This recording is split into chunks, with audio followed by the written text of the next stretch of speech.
London Bridge is falling down, falling down, falling down. London Bridge is falling down 'cause British leaders are morons and cowards.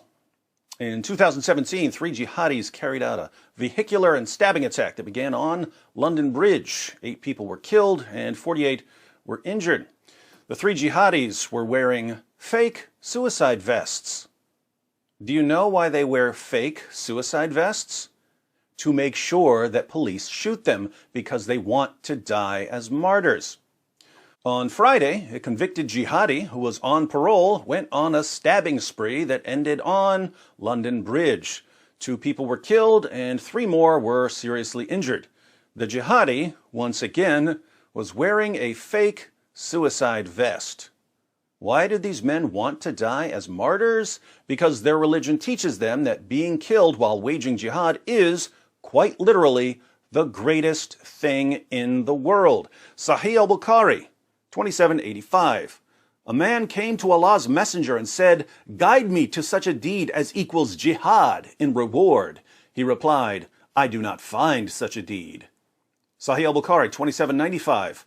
The Prophet said, "Nobody who dies and finds good from Allah in the hereafter would wish to come back to this world, even if he were given the whole world and whatever is in it, except the martyr, who, on seeing the superiority of martyrdom, would like to come back to the world and get killed again in Allah's cause."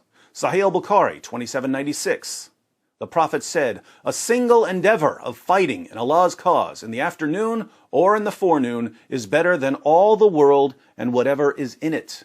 Sahih al-Bukhari, 2797. The Prophet said, "By him in whose hands my soul is, I would love to be martyred in Allah's cause and then come back to life and then get martyred and then come back to life again and then get martyred and then come back to life again and then get martyred." According to Surah 33, verse 21 of the Quran, Muhammad is the pattern of conduct for Muslims. According to Muhammad, what's the greatest thing in the world? Being killed while waging jihad. Fortunately, most Muslims either don't know what Muhammad said or they don't think it's all that important. But some Muslims do take Muhammad's teachings and example very seriously. The most recent London Bridge jihadi was one of them. The BBC reports. Police have named the London Bridge attacker as Usman Khan, who was previously part of a group that plotted to bomb the city's stock exchange. 28 was out on license from prison. License is British for parole.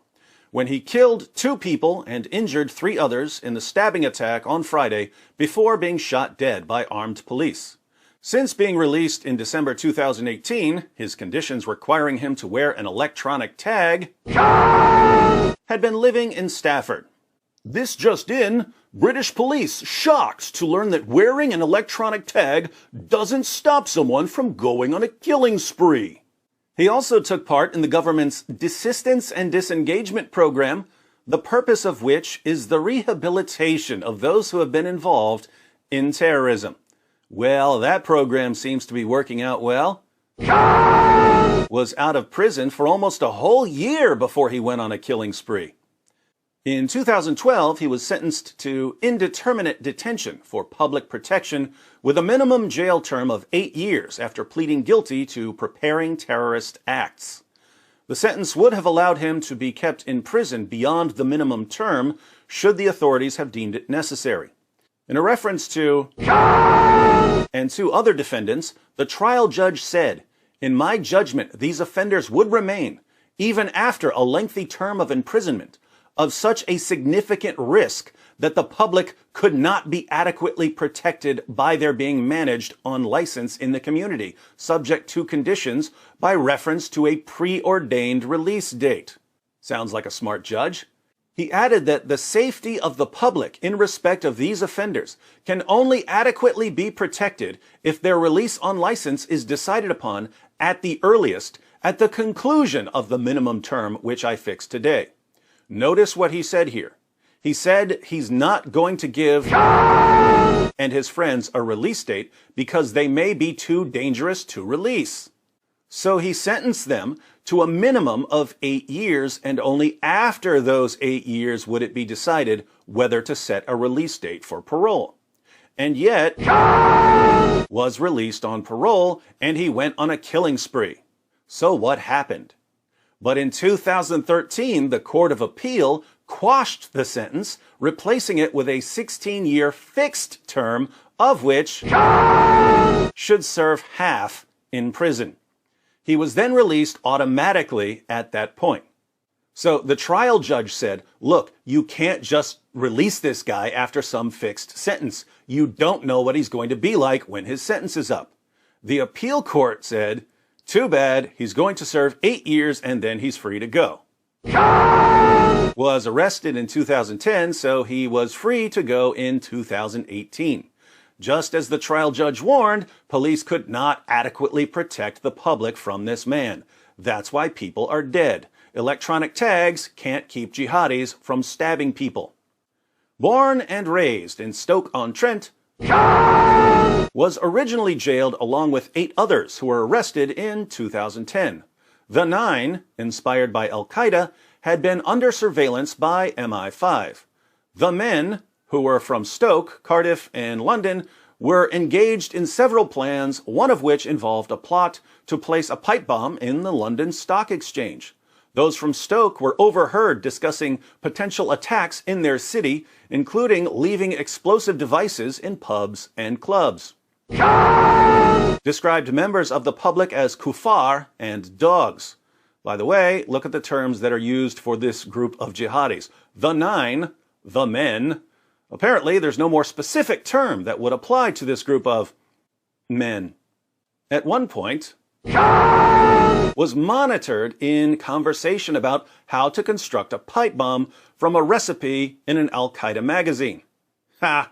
I learned how to do it when I was 18 from the Anarchist's Cookbook. Better be glad I'm a Christian now. The men had also been funding a proposed madrasa, a college for Islamic instruction, abroad, which was to be used for firearms training and would have been attended by... The Court of Appeal judgment said the groups were clearly considering a range of possibilities, including fundraising for the establishment of a military training madrasa in Pakistan, where they would undertake training themselves and recruit others to do likewise, sending letter bombs through the post, attacking public houses used by British racist groups, attacking a high-profile target with an explosive device, and a Mumbai-style attack. Several years ago, I posted a video titled The Jihad Triangle, in which I explained that jihad isn't the result of one factor, mere belief in Islam, but the result of 3 factors. Jihad requires 1, belief that Islam is true, 2, some understanding of what Islam teaches about jihad, and 3, the right personality type. Some people are willing to die for what they believe, others aren't. When you have someone who, 1, believes that Muhammad's words are true, 2, knows what Muhammad said about jihad, and 3, is willing to lay down his life for what he knows, you get jihad. Usman Khan obviously had the Jihad Triangle. Illuminati. But he was sent to prison. Now, if you send a jihadi to prison, and you know he's going to be released one day, you'd better make sure you remove at least one of the sides of the Jihad Triangle. If you don't, you're releasing a jihadi, and it's only a matter of time before he goes on a killing spree. But which side should you try to remove? Should you try to change his personality type? Should you try to transform him from a man who's willing to die for what he believes into a man who isn't willing to die for what he believes? Sorry, but you're not going to change his personality type. Should you try to undermine his understanding of jihad? In other words, should you try to convince him that Islam is really a religion of peace? That's the goal of the de-radicalization programs that terrorists are put through. Unfortunately, no serious jihadi is going to learn about Islam from a booklet handed to him by the British government. He gets his religion from Allah and Muhammad, and he already knows what they say. He'll be happy to pretend that the de-radicalization program is really making a difference in his life, but that's just to help him get out on parole. The best chance you have of changing a jihadi's mind is targeting the remaining side of the jihadi triangle, his belief that Muhammad is a true prophet. Some of you are thinking, no, you can never change a jihadi's mind. Absolute nonsense. If you pile on enough facts about Muhammad and you refute enough lies about Muhammad, a lot of people will leave Islam. Not all of them, but a lot of them. And many of those who don't leave Islam will nevertheless have their confidence shaken to the point where they're not going to go out and slaughter a bunch of unbelievers. The reason we don't see many jihadis leaving Islam is that they never have their confidence shaken. Their family tells them Muhammad was great, Muhammad was wonderful. All their friends tell them Muhammad was great, Muhammad was wonderful. Their imams and sheikhs tell them Muhammad was great, Muhammad was wonderful. Politicians tell them Muhammad was great, Muhammad was wonderful. Not that they care what politicians say. Journalists tell them Muhammad was great, Muhammad was wonderful. Not that they care what journalists say. Actors tell them Muhammad was great, Muhammad was wonderful. Not that they care what actors say. Educators tell them Muhammad was great, Muhammad was wonderful. Not that they care what educators say. And no one is going to walk up to these guys and tell them the truth about Muhammad because people are scared of them. The point is that all their lives, even after they're convicted of terrorism-related offenses, all they hear is, Muhammad was great, Muhammad was wonderful. If they ever somehow hear someone like me talking about Muhammad, I sound like I'm insane because I'm going against the unified testimony of everyone they've ever heard talk about Muhammad. When a jihadi gets out of prison, his faith in Muhammad has not been challenged. It's been encouraged. It's been bolstered. It's been strengthened. And since he's already the sort of person who's ready to lay down his life for what he believes, and he knows that, according to Muhammad, the greatest thing in the world is being killed while slaughtering unbelievers for Allah, people are going to die. What should Usman Khan have learned about Islam while he was in prison? Here some of you are thinking, what could he learn about Islam in prison? He clearly understood Islam so well already. Wrong. Jihadis know what Islam teaches about martyrdom and terrorism. They know the practices they're supposed to follow. But beyond that, all of the information they have about Muhammad has been filtered and sanitized by leaders who don't want them questioning Islam. If they hear a critic point out that Muhammad had sex with a 9-year-old girl, they accept the standard Muslim responses. Oh, it was normal back then, so who are we to judge? The jihadis never have to deal with a serious critique of Islam. So what should Usman Khan have learned about Islam while he was in prison? He should have learned not simply that Muhammad had sex with a 9-year-old girl, but why the Muslim defenses of Muhammad's relationship with Aisha fail. He should have learned not simply that Muhammad married the ex-wife of his own adopted son after causing the divorce by lusting after her, but why the Muslim defenses of Muhammad's marriage to Zainab fail. He should have learned not simply that Muhammad broke his oath to his wives after swearing by the great God Allah that he would stop having sex with his slave girl, but why the Muslim defenses of Muhammad's oath-breaking fail. He should have learned that when his leaders told him that Muhammad was the greatest man who ever lived, they were spouting utter nonsense because Muhammad doesn't crack the top 99%. He should have learned that when his leaders told him that the Quran has been perfectly and miraculously preserved, they were lying because the Quran has gone through numerous changes over its history.